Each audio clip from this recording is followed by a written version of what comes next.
The following program was provided by an independent producer solely responsible for its content.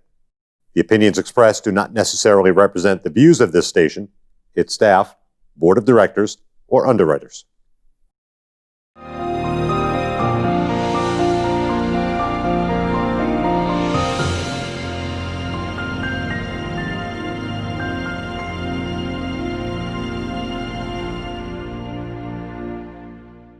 Good evening and welcome to the People's View for Thursday, May 28th, 2000. My name is Bill Ohm. I'll be your host today for the People's View. And we provide analysis and commentary on events that affect the state of New Hampshire and the city of Nashua. With me today, I have a candidate for state representative in Ward 2. Her name is Julie Smith. How you doing, Julie? Good evening.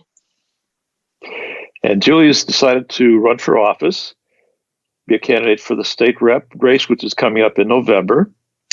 And each of the wards has 3 representatives, and Julie has volunteered to take one of those 3 spots as a Republican.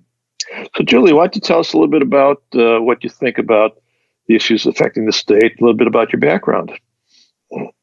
Well, I grew up in Massachusetts, and I spent a good number of years envying New Hampshire from afar. The grass is definitely greener here, or at least it was much greener at the time. I hated Massachusetts, and I knew someday I wanted to live and work here. And it was the live free or die state. No income tax, no sales tax, no mandatory insurance, seat belts, helmet, gun control, et cetera, et cetera. And I've been here approximately 30 years, but in that time, changes have happened. And this current legislature is bent on a mission to destroy this paradise with big government spending, expansion, micromanagement, and the attempt to pass new taxes. The incumbents have supported several outrageous bills: the Family Leave Act, which is an income tax, HB 1264, which is the gateway to voter fraud, a sales tax on electronics, a boat tax, to name a few. It's time to take back Concord, the new Congress with basic values. Well, that certainly sounds like a great agenda, Julie. The legislature is the group that decides policy for these items. The way the Constitution of New Hampshire is written is the legislature starts making all the laws, and they can delegate certain responsibilities to the cities and towns. And typically that responsibility is dedicated for things like schools. We're not going to tell the local district how to run the schools, and we just leave that to the cities and towns. But things like taxation is very much restricted to the legislature. And I served on the Ways and Means Committee for 3 terms, so all the tax bills would come before us, and you wouldn't believe, or you probably would believe, some of the crazy ideas they would have. In fact, one of the craziest idea that we had coming up this term was for a sales tax, and that was sponsored by, of all people, a legislator from Nashua who lives in this district. So I think that would be appropriate to have the people of Nashua in particular look to ask for better representation of their interest up at the State House. So the issue of the tax always comes up with the different cities and towns as well, because the cities tend to say, well, you in the legislature, why don't you just let us do a little surtax on room and meals or this or that? And because we have so many people coming by and blah, blah, blah. And we've always said no. So now the tendency is to go back to the legislature and just open up a broad-based sales tax. And I think that would be a disaster. What do you think? I completely agree. Yeah, I think we've got some evidence for this up in our neighboring states. The state of Maine had no sales tax, no income tax. The state of Connecticut had no income tax. But then they kind of went soft when things were a little tough on the budget. And they said, well, we'll just do a little income tax here. And the little income tax never stays little, because once the money is available, it's all too easy just to have another little increase and another little increase and little increase. And pretty soon We are back to Massachusetts, which is where you used to live. How are things down in Massachusetts these days? Do you hear anything from your friends down there? Are they happy with the situation? My family lives in Pepperell, and no, they're not. They're not happy with the state government. There's enough content for a whole separate discussion on that. But yeah, they're there and I'm here. But you mentioned the little tax thing, and it made me think of my old days as a psych major in college. It's called the foot in the door phenomenon. It's you stick your foot in the door. You ask someone for a tiny little favor, and they say yes. And then it's time to ask for a bigger favor. You have a better chance of being told yes by the person who said yes to the previous tiny little favor than a brand new person that you just approached. So it's like the give an inch, take a mile. So it's very important to dig your heels in and hold the line. Absolutely. Not at all whatsoever. None of this tiny little nonsense. Yes. And that brings up this family leave, tiny little nonsense. The governor had proposed a private insurance plan for companies who want to offer a benefit to their employees. And you would be able to contribute to a pool. So when an employee had a certain need, like a newborn coming on the way or something like that, they could draw from this insurance pool. And then that would be the Family Leave Act. But I thought that was a pretty good idea for all parties. Here it gives basically an insurance policy that you can opt into and contribute to. But that's now morphed into a mandatory proposal that the employer must pay a certain percent of the payroll into this fund. And if you must pay a certain percent of your payroll, that's an income tax. So the proponents of that say, oh, no, it's still the insurance, but it's really not, because I think it's exactly what you brought up, Julie, which is the fact that if you give just a little bit on this one topic, they'll find a way to widen that topic to broaden that tax base. So I think we've got to oppose that. Absolutely. It's called a wedge. It's like you're splitting wood. You hit it down in, and you hit it again, and you hit it again, and then it splits. That's what would happen. Yeah. Well, they certainly try to split the Republican Party by making very plausible arguments until you do a deep dive into them and see what the unintended consequences are.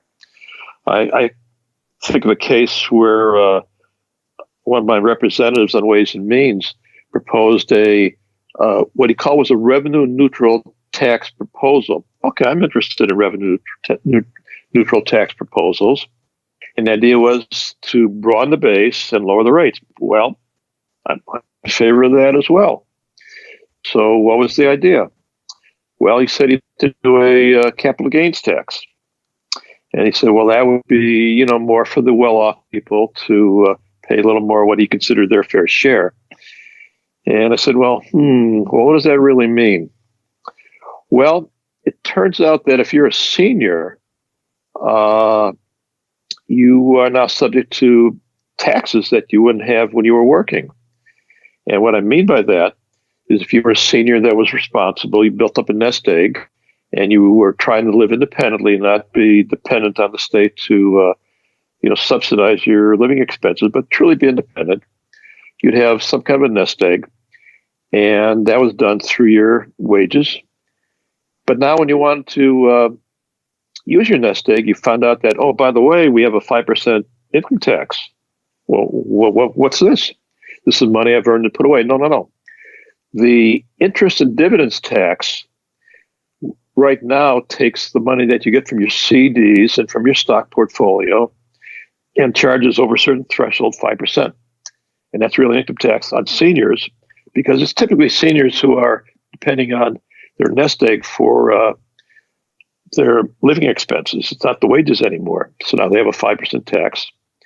And then the proposal is to extend that. Well, if you've got a good portfolio and you've been very thrifty and invested in good stocks over the years, and now it's time to cash them in because you're retired, now you're subject to an income tax. And if you've done a very wise investment scheme, you're going to have a large gain and a large income tax.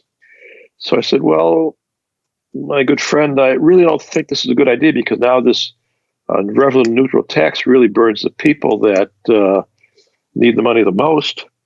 And also, it would encourage those people to move to Florida.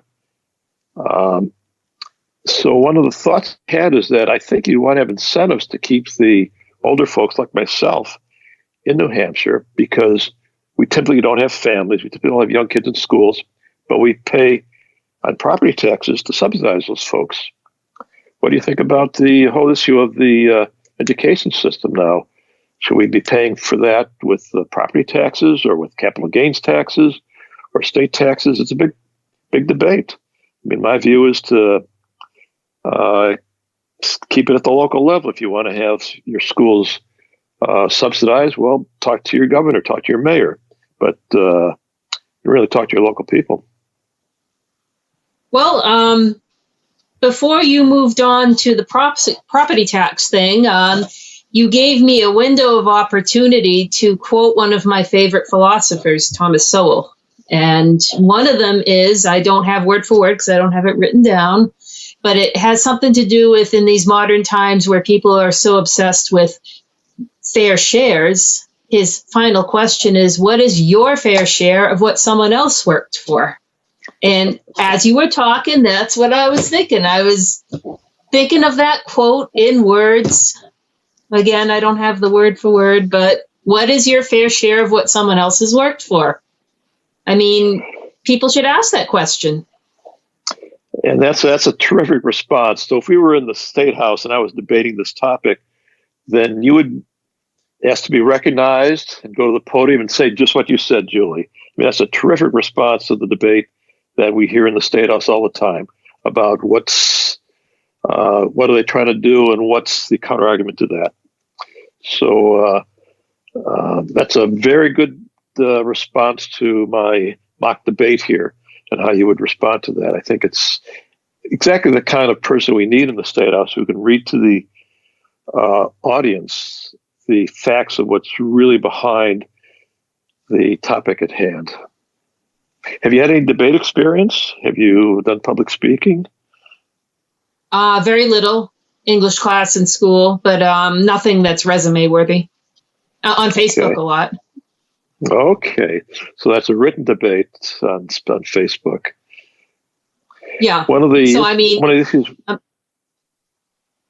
I was going to say that the whole eye contact and posture and looking at the audience, I'm not very well versed in that at this time.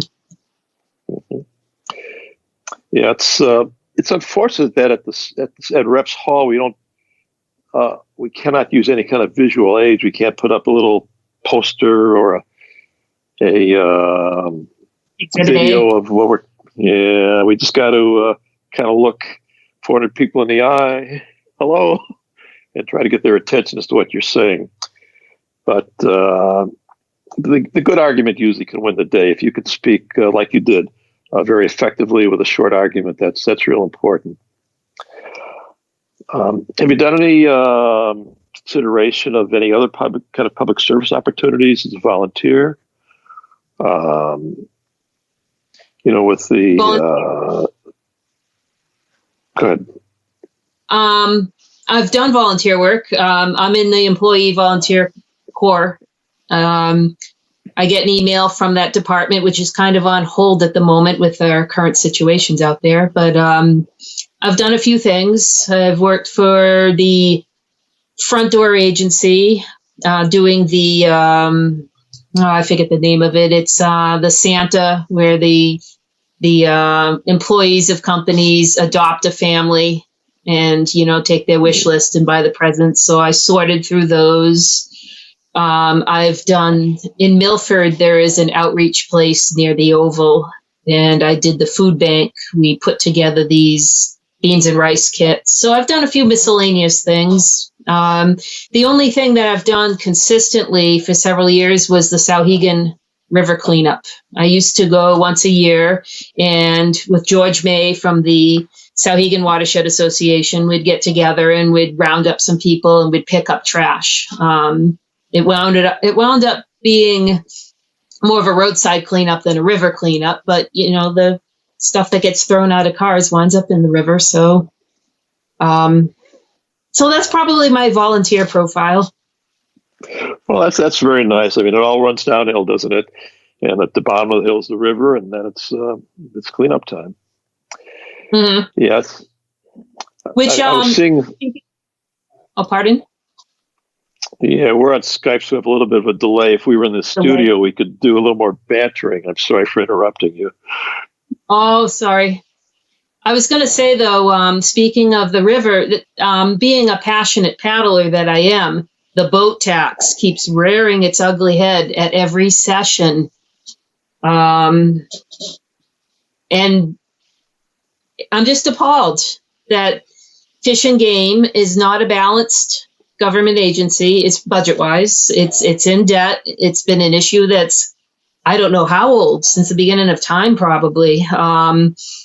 And they're trying to pin it on paddlers by making them register their non-motorized watercraft. It happens. It happens every session. Luckily, one of the artifacts of our budgeting process is that Fish and Game is considered a separate business unit. So they have the means to raise revenue through licenses and fines, and then they get budgeted through the revenue stream. And that's kind of unusual because everything else, not everything, but most of everything else in the state is run through a master budgeting process where we get a big slug of money coming in. It's called the general funds. And then there's a big scramble for how to allocate it appropriately. But there are a couple of silos in that process. One silo is the Liquor Commission. They have their own revenue stream and a fair amount of autonomy. And their mission is to, manage the business wisely. We give them a monopoly, no competition. So use that monopoly wisely and try to be both kind to your customers and make some money for the state. And Fish and Game is in a similar situation where they have their own means to generate revenue through these fines and so on, and then their own expenses to do the public safety aspects of rescuing people and also enforcing the game laws. But it's a good topic, Julie, as to whether the Fish and Game entity should be brought back into the general budget and maybe have a different source of funding. Because like Health and Human Services, which is part of the general budget, I mean, these are dedicated people doing, public safety. And right now it's a little unusual that we have them structured that way. Well, I've read plenty of debates online about this, and everybody are in their own little sector of the Fish and Game, whether it's anglers, hunters, paddlers, hikers, has what they have to say. And I also read a book by Sandy Stott called Critical Hours, and it is a history of the mountain rescue in New Hampshire. And I learned a few things about it. I did, Governor Greg, Judd's dad, appointed Fish and Game in charge of search and rescue in the 50s. And then since then, they've owned it. So if someone wanders away from home in the city, that's Fish and Game. If someone gets lost anywhere, it's Fish and Game. And the reason why I'm thinking about this is that's the big black hole. It's kind of like the school in a city operating budget. That is the elephant in the living room. And, people talk about education, being prepared, having the right equipment, having a flashlight, not needing to be rescued, but the campaigns of education is not working. More and more people are being rescued. And I don't think it's the paddlers' responsibility to pay for those rescues. That's what the boat tax is. Yeah.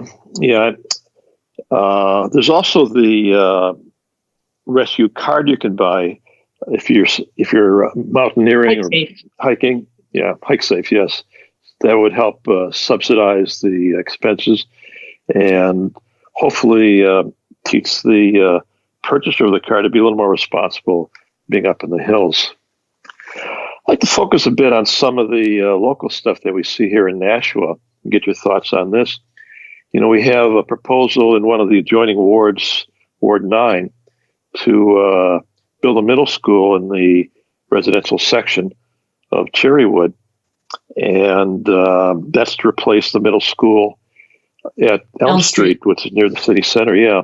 What's your thoughts on the concept of that? Because that's going to be about $140 million to I don't like that new school. I don't like it at all. First of all, enrollment is projected to decline with the growing popularity of homeschooling, charter schooling, STEM schools, et cetera, et cetera. The enrollment has projected to decline. And building a new school is, well, I hate to use the word in these modern times, but epidemic. The district that my parents live in, they have an $87 million new high school. The very high school that they went to, which was the school it replaced, was built in the early 60s. I know Elm Street was built in 1937, but if it's structurally sound, just bring it up to code. If it has whatever, you fill in the blank, asbestos or heating or security, retrofit it. And plus, the other problems are, I heard that the parcel is landlocked. So now you're talking about a potential eminent domain situation and bus expenses, because all these people that lived in the tree streets now can't walk to school. They have to take the bus. It's just a can of worms. Yeah. I was actually looking at some of the plots over in the Cherrywood area because I was campaigning there, and there was a city lot that had overgrown. And so the folks asked me if I could just, call the city and have that mowed so it doesn't look so bad. So I did, and I checked a little bit into that city lot. And it was very interesting because that city lot was an access to the interior. And even though they may say they don't have access, the city does own a lot off of Cherrywood that goes into the interior where they've got a huge parcel of city land. And that seems to be the plan, which is to drive down these suburban streets of Cherrywood and access the new school through that district. And as you say, if you're in the tree streets and your kids are going to Elm Street School right now they're going to be bused, 4 or 5 miles away into a residential area through this city lot that they've reserved for the new school. That's not very good for the parents. I mean, when I was a kid, I walked to school. It was neighborhood schools. And you went home for lunch, and it worked out well. So to build a new school in a really far off, the furthest section you can, I guess, from downtown Nashua seems to be kind of a crazy idea. Not to mention patterns of traffic. I'm sure the people that live in that area aren't going to like bus traffic. And I'm sure it's going to result in a few more lights and stop signs. And I heard also the access road is one way in and one way out. What if there's an emergency? One way in and one way out is kind of, I'm sure any security consultant or 911 consultant would have their critique of it too. Yeah, no, in current zoning, that would never be allowed. They'd have to do a second road on, I think, Buck Meadow on the backside. But it's still going to be a mess. The other problem with the whole concept right now is this COVID situation. As we all know, the city's been shut down, literally, except for city workers who get paid. But the businesses of the city have been shut down for 2-3 months. So the tax revenue that was going to be coming in isn't happening. The budget of the city, I think, is going to be squeezed by the fact that businesses are really hurting. And now, I wonder if we can even afford to think about building a new school. And also the other factor with that, in terms of city expense, is the redeployment of the Alex Shoe store. The Performing Arts Center, the Black Hole. Yeah, so we're going to take that off the tax rolls and make it into a nonprofit taxable situation, and then spend upwards of $8 million to build it out. Looks like pretty bad timing to me. Well, my question that I've posted out there in cyberspace is, if the Performing Arts Center is such a great and viable venture, how come no business folks want to go into such a venture? Is it because there's no money to be made? Is it because no return will be on the investment? And if I could indulge in one more Thomas Sowell quote, playing Santa Claus with other people's money. That's what it is. Absolutely right. I'm not anti-arts. There's Boston, there's Manchester. We have plenty of schools in the city that have a fine auditorium for whatever capacity that they are. This is a luxury, and right now is not the time for luxury. Indeed, we have the Keefe Auditorium in the Elm Street School, and now we're going to tear that down. It seems seems a little strange to me. Yeah, well, I think oh, go on. No, please go ahead, Julie. Oh, I was just going to say, when I posted this, a very well-known alderman, probably the most famous one, had a boilerplate response about a business plan for the Performing Arts Center, and I'm just not buying it. When you invest in something, if you're a new startup business and you need a loan, you have to present a business plan to your lender. There's no business plan, as far as like events with cover charges and rental of the facility or whatever. It's a black hole. And then plus all the other things. Now there's a parking situation. What about the other businesses on Main Street? It's a can of worms too. Just like the Elm Street's replacement. Well, that's a very good common sense set of questions, Julie.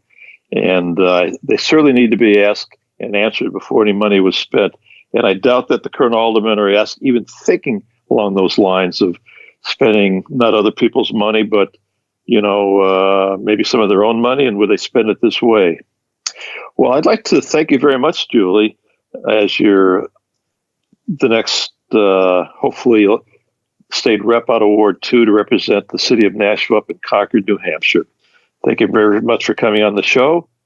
This is The People's View. I'm Bill Ohm. See you next time. The preceding program was provided by an independent producer solely responsible for its content. The opinions expressed do not necessarily represent the views of this station, its staff, board of directors, or underwriters.